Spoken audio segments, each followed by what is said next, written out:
If you put a gun at my head and said you have to choose one place now, probably it would be Tuscany. I love Tuscany. People are so friendly. I love their little towns. I love their windy little streets. Obviously Italian food and just the vibe of the people, how friendly and sociable and exciting and how they joke and laugh. That's my vibe.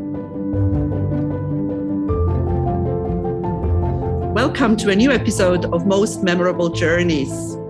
I have a very special guest today, and when I met him in London recently at the Global Woman Summit, I took the opportunity because I had read that he had just started his own podcast and I had read about it, and I thought I'd love to ask him if he would be my guest, and he actually said yes. And when I started preparing for this episode, I thought, what was I thinking? What is this man going to think about my interview knowledge? But here we go. He is the senior presenter of Al Jazeera English. He's a news anchor, reporter, media trainer, communication coach. He has a quarter of a century of experience in training, teaching, and practicing journalism. And he has trained anchors and reporters and producers at Al Jazeera, CNBC and NBC. And he has interviewed many, many important legends, world leaders, and so on. We're going to talk about this a little later. But for now, Sami Zeidan, welcome to Most Memorable Journeys. And thank you so much for being here. Thank you so much. It's a pleasure to be here. Of course I said yes. How could I say no to somebody who's got such a warm, positive spirit as yourself? I'm delighted to be here, Elizabeth. Yeah, we'll see what you think at the end of this interview, because I don't have 25 years experience in journalism. So let's see.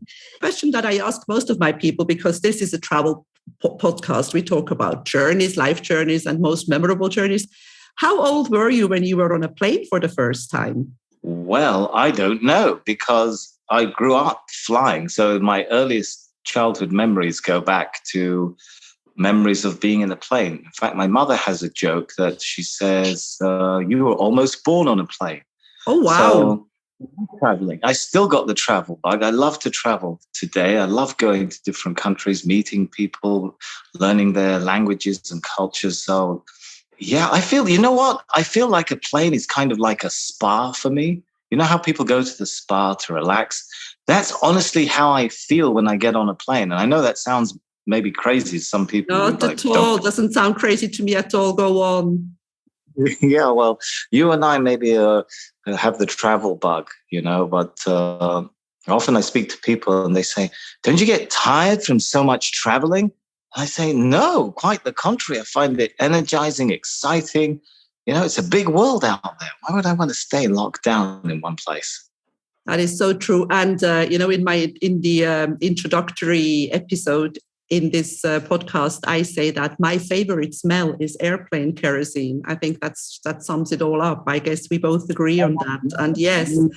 And no, I love traveling, and I have learned, because I was a tour guide when I was young and traveled a lot there, and I've lived in many countries, and I have learned one thing is traveling makes you humble. True. And allows you to see reality from a different perspective, I think. Don't you feel that way? Like when I'm up on a plane and I look out the window, it's such an experience to look down on the whole world, and you think, there's all my little worries and concerns and pursuits, and they look so tiny from up here. Like, it gives you a different perspective on reality and life and the journey, as you say. Yeah, and another thing that you don't see from up there, you don't see borders. There are no borders. So, and this is, I think, especially for the area that you work in and that you report from, mostly my neighborhood, because I am here in Cyprus. I am very, very far down in the Eastern Mediterranean, and I'm very close to the Middle East. And in my world, I believe that with all the traveling that I've done and all the people that I have met, we are all the same. We all have the same needs. We all have the same worries. We all want to be happy and safe. So, what's wrong with the world? Because you hear a lot. I'm mixing up my questions already. But this doesn't matter. Like when you read your news and when you have this headline and it's terrible. I mean, don't you ever think, what is wrong with this world? Oh my God! Don't get me started. Do I think about that? I go home feeling sometimes overwhelmed by it, and the sort of things that you see as a journalist as well. I mean, it's a great job. Don't get me wrong. It's a great privilege to be a journalist who can travel and see and meet people firsthand. But yeah, totally. Of course, we ask the question, why is human nature like this? And I think it's the pursuit of what we see as our individual interests at the expense of others. I think that's what it often comes down to. People will pursue what they see as their exclusive interest that must be pursued, no matter what it costs other people. When you have that sort of me against the rest and me first mentality, I think that's what a lot of it comes down to. And people don't realize how unimportant we are, how quickly we can be gone or replaced. I think don't you think that people take themselves far too seriously sometimes? Absolutely. Absolutely. I think about that quite often. Today I was thinking about that. You spend your life, what do you do with your life? I had this moment where I was just today standing in the newsroom and I had that thought, and a colleague came up to me and said, what are you doing? I said, I'm just standing reflecting on life. She probably walked off thinking I'm a bit crazy, but kind of like, you spend your time in this world. We actually have a very short time, each of us, and there's a lot of focus. A lot of us have a lot of focus on amassing things, which it's going to go, it's going to pass. You're leaving it, I think the experience and the process is much more important than actually what you do with or how much you get. It's what you do with it rather than how much you amass. And I've had that kind of, it's interesting. Now we're going deep. I didn't know we were going to go. I'm enjoying it. I want to go deep. Yeah, you see, I'm surprising you. You are. I thought this was going to just be a chat about, where's your favorite places in the world and what's your favorite things? That's coming too. Oh, this is deep off the bat. I like it. Okay, so I remember as a kid, let me share with you a childhood experience. I was on a train, I remember as a kid, and somebody came in the carriage and was shouting that a famous person had been killed, and nobody kind of moved. He was disturbed by this news, and nobody kind of said anything or did everything because everybody was focused on like getting to work and the kind of things that we as human beings are. And I remember as a kid thinking to myself, what is the point? Why are we so focused on the mechanics of life? And there is a significant person who meant something, at least to this one guy who was on the train that was disturbed, who's just left this world, and yet I felt like we are, in a sense, sometimes like mice on the wheel. We're all heading towards his end. We all know it's coming, and yet we're just going through the mechanics of life sometimes without thinking meaningfully about what is the meaning and the point and the purpose of what I do with the gift of life I've been given, rather than only being focused on the mechanics, So I don't know, you've touched something in me now and all of this is coming out. So yeah, I do think about that stuff. Yeah, because you were, what you're just saying about being a kid on that train, because that was your unconditioned childish mind. And later on, we are told, in the first 6-7 years of our lives, we just download. We have an empty hard disk, and then we are conditioned and we are told how important it is to be rich and how important it is to be important. How important it is to, I don't know, become this and that. And I think, unfortunately, our conditioning sometimes doesn't help us. And, there is this meme that I like a lot, which says, nobody is ever going to say at your funeral that you had a nice sofa. And I think it's very important that we sit down once in a while and actually think, what would we like to hear when we get to this point, when we're there in the box? And what do you want people to say about us? Right. And what's your legacy that you're leaving behind? And what was the meaning? And was it meaningful and purposeful? I agree, absolutely. We are conditioned. You're told what to focus on. And I remember the moment as a kid when I first found out that everybody's going to die. I remember the shock that went through my mind. And I remember trying to talk to people about it because I was quite traumatized. I thought we live forever. I thought, this death just happens if you're unlucky and have an accident or something.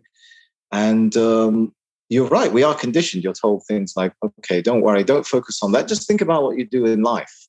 And think about what you do in life as in, just focus on getting good grades, getting a good job, making a good home, enjoying. And that's all you should focus on. Don't let your mind drift into what is the meaning of this? What's the purpose? What are you doing? No. That's a distraction, young Sami. Just focus on, you need to achieve material things, and that is success, and you need to succeed. And that is how success is defined. I think you're absolutely right. Yeah. And I believe, I'm a strong believer that mindfulness and meditation and some of that stuff should be taught at school. And it has nothing to do with, teaching children to become hippies or something. It's just to help people become a little bit more relaxed about life.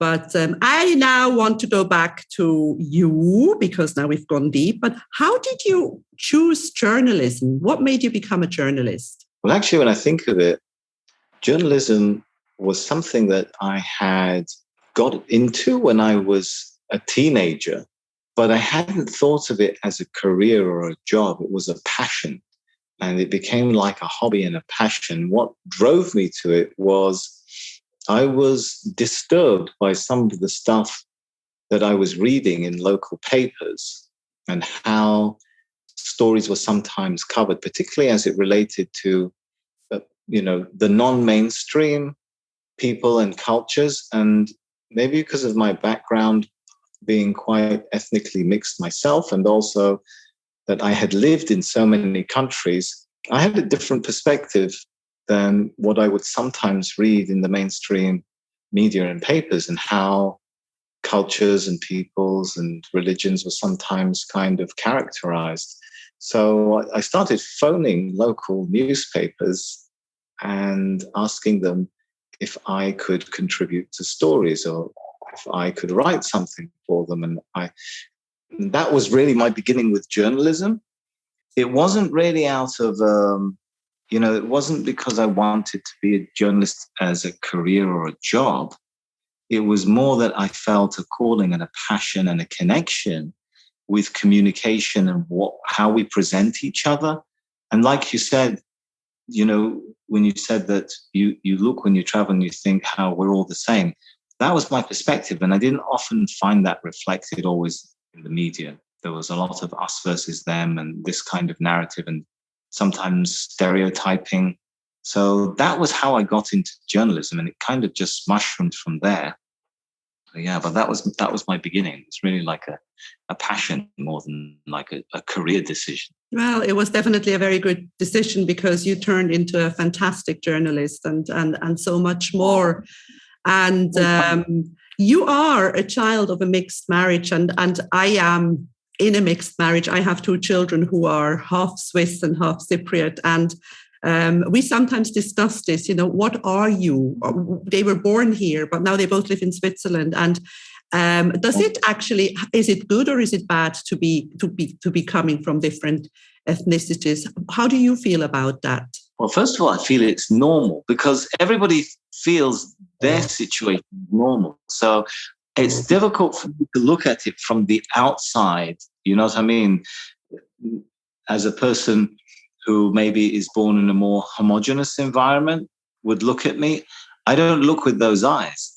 When you're a kid, whatever environment you are born into, you normalize it, and that becomes normal for you. This is the normal way of life in the world. And only when you start growing up and learning that people have a different perspective, then you contrast your normal, quote unquote, with other people's perspectives. So for me, this is very normal and natural. I don't see boundaries between people. I guess for me, I see the different cultures as different shades of a common humanity rather than as boundaries between people. So that's my world. I see it as very normal. I think it's a good thing.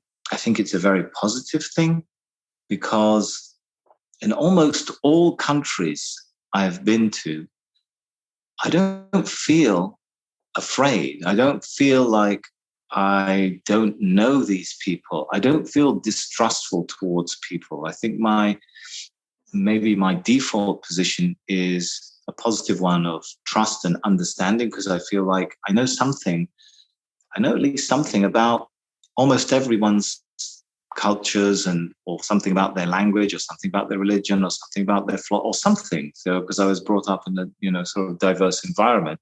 So I feel like I can relate to most people rather than to be afraid of people. So I think that's an enriching thing. I think it's a very liberating thing. It allows you to live in a much wider reality and context rather than limiting yourself to a national border, rather than seeing others as a source of fear, as a threat. So from my perspective, it's very normal and it's very positive and it's a very enriching experience. And sometimes, you know what, Elizabeth, sometimes when you hear people say things, how much concern they have about other people or make derogatory comments about other cultures, I kind of feel sorry. I just don't get it. It's like, why are you limiting yourself? And for sure, in every country, human beings are human beings. It's good and bad amongst us. And some of us are more selfish than the others. But I don't see that as a really, I don't see the negatives as something that pertains only to one people, to the others. You know what I mean? I totally know what you mean. And it all goes back again to conditioning, because no child is born a racist. You don't see a child on a playground not wanting to play with a child of another color. It's conditioning. It's what is said at home, what is said later on. And when you have an unconditioned mind, and I feel exactly the same way like you do. You can send me anywhere. You can send me to, I don't know, to Afghanistan, and I will be fine, because I have this trust, this feeling that people are going to be good to me. And you said a word before, and that important word is fear. I think most people who are racists or who make comments or whatever they are, it's all lack of information, not understanding, again, that these people are the same, don't you think? Yeah, I think especially nowadays, I think fear is a big part of prejudice and racism and exclusivism and individualism. It's a fear either of the others or others taking away something that we have or denying us of access to something that we have. Yeah, I think fear is something that's sadly, in some parts of the world, you feel it's rising. It's kind of driving the politics and the sociological developments. I always call fear a dream killer, because it stops you from experiencing so many beautiful things just because you are afraid and you don't dare to try something out. Absolutely. We're not always brought up in a situation or environment where people tell you, go follow your dreams. Some people are, but sometimes you often get a message of, look, be realistic. You can't do this. Go do something else instead, But yeah. Yeah, it's so easy to say, go follow your dreams. I mean, especially some of us, like I'm in this business of personal development and telling people to go follow their dreams. And I know how hard it is for some people to actually follow their dreams. It takes a lot of guts, and it's a lot of hardship, and it's not always easy. Sometimes we say that a little bit too easily, that phrase. Well, it's hard, but don't you think sometimes if we're encouraged, we can do more than what we think we can do? Don't you think sometimes we limit ourselves a lot more than we need to? We do. Absolutely, we do. And personally, I believe that anything is possible. I have a very personal story as well that's not about this podcast, but I am a living proof that anything is possible. But it's fear. Not everybody has this. Is able to overstep these limiting beliefs. And I wish people, that's another thing, it should be taught at school. Yeah. I was listening today to a speech by Ronald Reagan, And I was just thinking of how much the discourse has changed, particularly in the US. And this is a very renowned Republican president. He was basically saying that. He was saying how lucky this generation is compared to the previous generation, where you're kind of liberated from the war, from the fears of war. You think about the generation that grew up in World War I and World War II in the West. War was a constant kind of theme. And he was talking about how this generation is growing up in stability and peace and a lot of prosperity.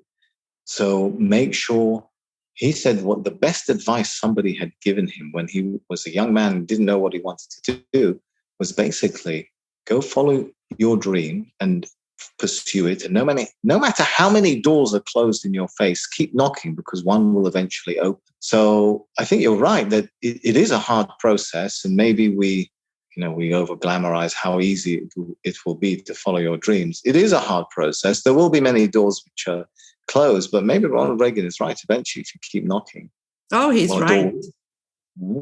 Yeah, he's definitely right. And I think comparing journalism as well, coming back to you, I did an interview with Baria Alamuddin, who still is a journalist and she came to Cyprus 50 years ago because she wanted to interview Archbishop Makarios, and she didn't have an appointment, and she was just sitting in a hotel in Nicosia, being in touch with the presidential palace, and she waited for about 3 days, but she insisted, and she ended up getting an interview with Makarios. And, I mean, when you think of that today, would you just go somewhere, Sami, and call the presidential palace and say that you want to speak to the president and you're willing to wait for 3 days? I don't know if I would do that. That's a courageous lady who deserves some recognition and respect for, her persistence. Well done. In my lifetime, how much technical stuff has changed. When I was a young tour guide, I used to get a telex. I don't know if you do. You know what a telex is? I've never used a telex, but I have heard of them, right? And you send it. That's the old days. Yeah, and then we had a fax, and I was fascinated that somebody could put the paper into a machine on the one side of the world and it would come out on the other side. And now all these things are in one small smartphone and anything is possible. I think that's another one to say that anything is possible. So Ronald Reagan is right. Definitely. I think technology is showing us that, right? Look at us now. We're talking on all sides of the world in real time. Now I want to...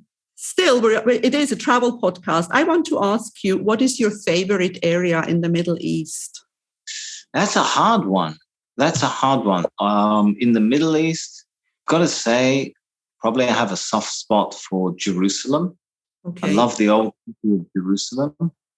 I don't know, there would be a lot of places.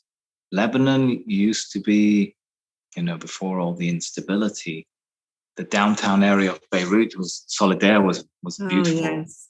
A very beautiful place. There are pockets of it all over the Middle East. It's difficult just to narrow it down. And I like to travel. I like to go different places, so it's hard. It's like asking me, Sami, you have to limit yourself to one favorite color or one favorite flavor. I like them all. I think it's a stupid question, but I ask it anyway. Because I totally agree with you. It's impossible to limit yourself. And Lebanon, I am a 20 minutes flight away from Lebanon here in Cyprus. And we used to go to Lebanon all the time. Of course, now we can't. So, yeah, beautiful. Where do you go on holidays, for example? Where would you choose to go on holidays if you could choose now, just to leave tomorrow? Well, where would I go or where do I go? I go a lot. Bosnia. I love Bosnia. I fell in love with that country. Head over heels, love at first sight. Whoever says love at first sight doesn't exist hasn't seen me in Bosnia. I just was completely spellbound from the second I got off the plane and breathed in all the oxygen and the culture and the vibe of the place. So, as I say, I'm a Bosniaholic who's not looking for a mission. I'm happy with my addiction. But other than that, where would I go? Gosh, there's so many beautiful places that I would love to go, places I have gone. I don't know if I could narrow it down just to one place. There's places I haven't gone yet in my life, which have some attraction for me simply because I haven't gone there yet. I don't know how I will find it when I do go. But for example, I haven't been to Vietnam, and I would be interested to go and see Vietnam because I love history, and I'm very, I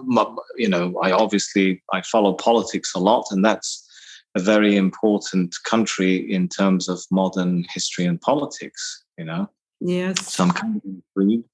That's one of the places that I would like to go and experience their culture and their history and what they've gone through and how their society has developed. There's so many beautiful places, isn't there? There is. Yeah, a lot of things have gone wrong in Vietnam. So yeah, that is definitely a country of historic importance. And I have been to Vietnam. I can highly recommend you going there. And I agree with Bosnia. I absolutely love Bosnia. I told you that I river rafted from Montenegro into Bosnia. And whenever I fly home to Switzerland from here and I look down at the forest, I feel like I'm on this plane and I can smell the forest of Bosnia. Right? Do you feel like you want to jump off the plane because you feel like all the trees would just give you a hug if you land? Obviously, Yes. You can't do that. Yes. Not encouraging. Do not jump off of planes, guys, if you're listening. It's not encouraging. Just saying. You know what? I have to say, if I had to choose one place, other than, London is home for me, obviously, and my addiction to Bosnia, but Italy. I love Italy. Oh, my God. If you put a gun at my head and said you have to choose one place now, probably it would be Tuscany. I love Tuscany. People are so friendly. I love their little towns. I love their windy little streets.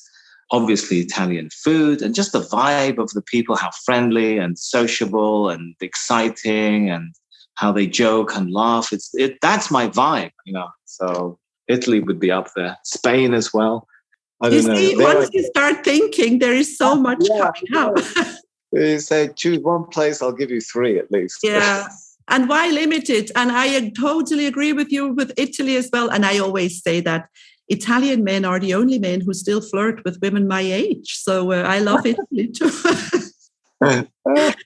Now, you have interviewed people like President Nelson Mandela. You have interviewed Benazir Bhutto, Hugo Chavez. Is there somebody in the world, like you were saying now, as a country that you would want to go to and haven't been? Is there somebody in the world that you would like to talk to or interview that you haven't done yet? Is there a dream interview partner? I would like to interview Barack Obama. Never interviewed him. I think he's an interesting person because of his background and what he went through and how his policies evolved from the beginning of his administration to the end of his administration. A lot of evolution. I think he started out with a lot of idealism. I think he started from a point, let's say a difficult point in terms of the global, how do I put this? I think the global temperament in the end of the Bush era was it was a very heavy time, wasn't it, on the global context. And he started from that point and he wanted to change things radically and so different. So he's an interesting figure for me, of how he came into office and some of the policies and things and goals he wanted to achieve, and didn't, of course, get to do everything he wanted. But I think that evolution and that process, that's kind of fascinating for me. At least I'd like to have a discussion with him, even over a cup of coffee. There are a few people like that, Nelson Mandela was definitely one of those people that when you speak with him, you feel like you're talking to a real human being, not a politician with rehearsed lines who's got his talking points and he's been trained in how to speak and answer questions and deflect to his key messages. But you feel like this is a real human being sharing. He's giving you his perspective that was formed in very unique circumstances that not many of us have lived through, and those are the kinds of people that really, I think, touch your heart. Isn't that beautiful? And one thing that I have learned in my life is that the people with the biggest stories or the real famous, sometimes real famous people or what important people, what you want to call them, they are usually very often the nicest. And people who think that they have, I don't know, maybe because they have some money or because of, I don't know, they have a big car, they can be very rude. Have you experienced that? Yes, definitely. And when you find somebody who's come from a very, let's say, difficult point in their life to what we would call, a major point of success. I think that journey, and it's not only politicians. Here's another one I would like to interview. And she's a singer. Oh my God, what's happening to my memory? She's the one who sings, Still the One That I Love, the only one I dream of. Do you know who I'm talking about? I do, but I can't tell you. My singing, it's not that good. This is what all I wished for, that Sami would sing on my podcast. You might have to edit that out. I'm not sure how I don't want to hear that. I think I will edit anything you want, but not this one. But this was gorgeous. I wasn't expecting to sing today either. Shania Twain, that was it. And you know why? Because I heard about her story, and she came from, a very economically deprived situation at the beginning of her life. And she told a story about how I think when she was a kid, she would sometimes feel embarrassed to go to school because they didn't have money to buy, nicer clothes and things. And I thought, wow, can you imagine going from that to being a superstar? It's people with stories that's what really interests me, and that I think they have a lot to share that we can listen to and learn from. The experience and the message that they've gone through. We met people at the Global Women's Summit. Was full of people like that. It was such a fascinating story. And I interviewed a few ladies just for my Instagram page, which, by the way, can I plug it? Everybody, it's Zeidan.Sami. Look me up on Instagram, please, and subscribe to my podcast, Essential Middle East. That's my next thing. Don't start. This is my line. All right. So, met a lot of ladies with remarkable stories, women who had overcome incredible challenges in life. A survivor of domestic violence, attempted suicide, and then cancer. And then on top of that, went on to make a roaring success of her life, remarkable stories. So, yeah. Those are the beautiful stories. And this is why I love what I'm doing with the Global Woman Club, because, at the end of the day, everybody has a story. And those stories, those real hard stories, I think it's very important that we tell them, because your story may be somebody else's survival guide. And when you tell your story and somebody feels like, oh my God, she's actually talking about me, and that can help a lot. And I am very aware of the time, Sami Zeidan. I know that you are a busy man, but I want to mention your podcast, Essential Middle East, which goes live every Thursday, and you are into episode 9. Why would people listen to your podcast? Well, I think, first of all, they'll hopefully find it's an interesting conversation. And second of all, I think we're pretty much the only podcast that focuses and breaks down trends that are going on in the Middle East. So if you're curious, you're interested in one of the most diverse spots on earth, and you probably know this, Elizabeth, everything is in the Middle East, whether you're talking philosophies, religions, cuisine, philosophies, cultures, terrain, weather. It's such a diverse part of the world, which I think has something to offer everyone. Then listen to my podcast, please, guys. I absolutely agree with you. I love the Middle East. I love everything about the Middle East. I love the culture, the food, the colors, the people. And I wish there was no politics, and I wish there were no borders, because it could be just paradise around me here where I am. I think we're going to end it here. Any last words? Any last advice? I don't know about last advice, but it's been a pleasure talking to you, Elizabeth. Thank you for inviting me on. And I hope that I've said something positive, something that brings some benefit to people, because that's all. You have been wonderful. Thank you so much for being on Most Memorable Journeys, Sami Zeidan. Thank you. If you enjoy my podcast, please like, share, and subscribe to my channel. You will find all the information in the show notes.